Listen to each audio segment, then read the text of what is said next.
Hey everyone, in this video, I'll show you how to fix lag and stuttering in Path of Exile 2 so you can play smoothly again. Let's get right into it.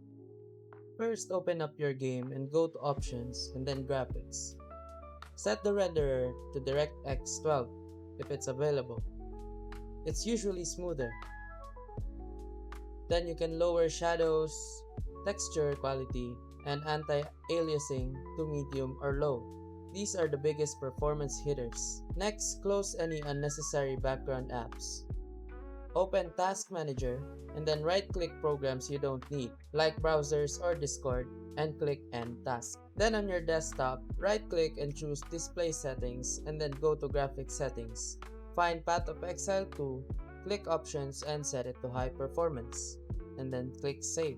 This makes sure your GPU is being used properly. Lastly, make sure your graphics drivers are updated. Whether you're using NVIDIA, AMD, or Intel, outdated drivers can cause stutters and frame drops. And after doing all that, restart your PC and launch the game again. It should run way smoother. If this helped, don't forget to like and subscribe.